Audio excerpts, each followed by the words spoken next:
A story of Prophet Musa, his message, and the call to Pharaoh. Learning objectives. Assalamu alaikum, my friends.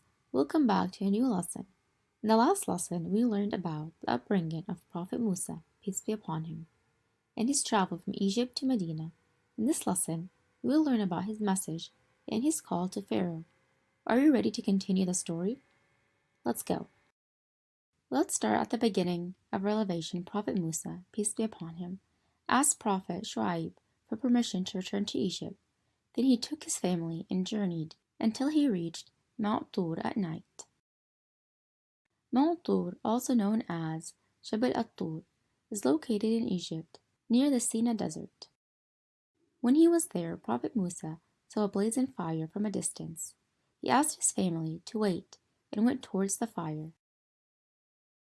When he reached it, Allah Almighty called to him and said, "It is truly I am your Lord, so take off your sandals, for you are in the sacred valley of Tur. I have chosen you, so listen to what is revealed." As you can see, my friends, Allah Almighty revealed the revelation to Prophet Musa by speaking to him directly.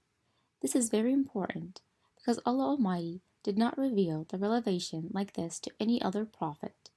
Prophet Musa is known as Kalimullah, meaning the one who speaks directly with Allah. Now let's talk about the message of Prophet Musa, peace be upon him.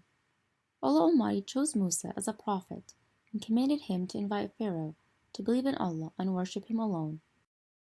And Allah commanded Prophet Musa to tell Pharaoh to stop his oppression and allow the children of Israelis to depart from Egypt to the Holy Land. Prophet Musa asked Allah to send his brother Harun with him as a prophet to help him in his call to Pharaoh and his people.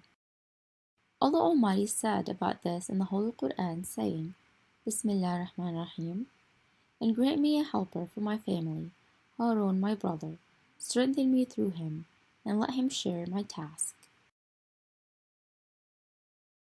Allah Almighty answered him and made his brother Harun a prophet. Then he commanded them to invite Pharaoh to the truth. Allah Almighty said, Bismillah ar-Rahman ar-Rahim, go both of you to Pharaoh, for he has truly transgressed all bounds. Speak to him gently, so perhaps he may be mindful of me or fearful of my punishment. Allah commanded Prophet Musa to speak in a certain manner with Pharaoh. What is that manner? Allah commanded Prophet Musa to speak gently. This is how Allah wants Muslims to speak to others when inviting them to believe and worship Allah.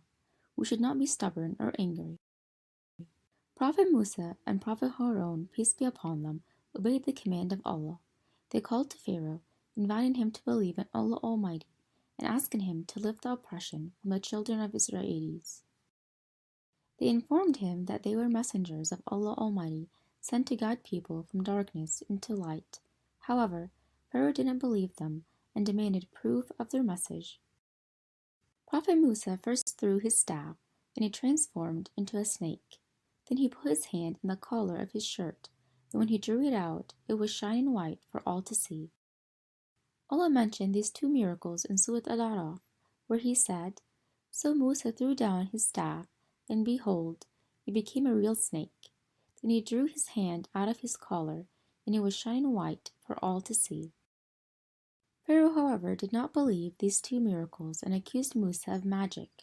He promised him a great magic, similar to it, by the hands of his magicians. About this incident, Allah Almighty said, Bismillah ar-Rahman ar-Rahim. He said, Have you come to drive us out of our land with your magic, O Musa? We can surely meet you with similar magic, so set for us an appointment that neither of us will fail to keep in central place. We have now reached the conversation of the magicians. Pharaoh gathered many magicians who were famous and asked them to challenge Prophet Musa with their magic. Pharaoh promised the magicians a higher status and lots of money if they won against Musa. The meeting between Prophet Musa and the magicians was scheduled on their festival day.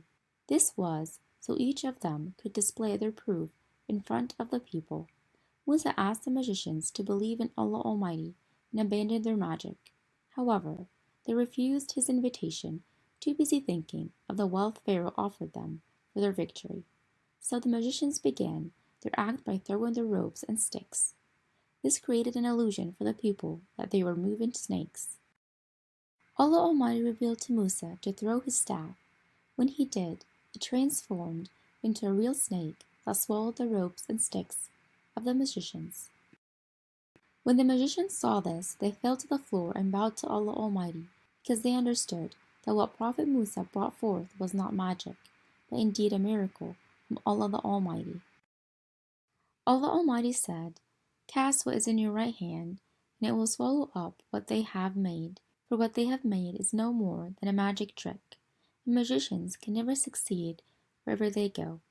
So the magicians fell down in prostration, declaring, "We believe in the Lord of Harun and Musa."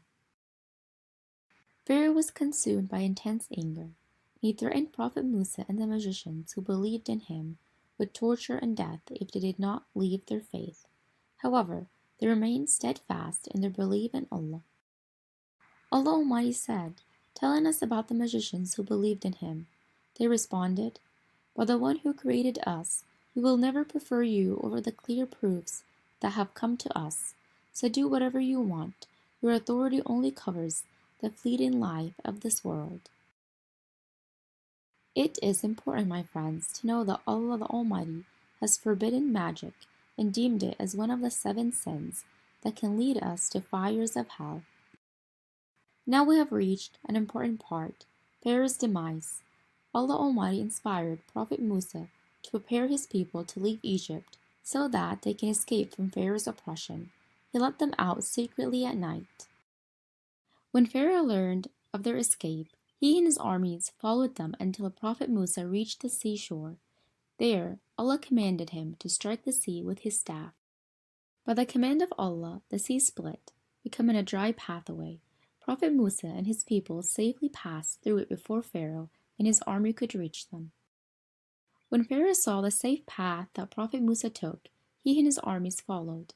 But when they were in the middle of the path, Allah Almighty closed the sea on them, drowning them all.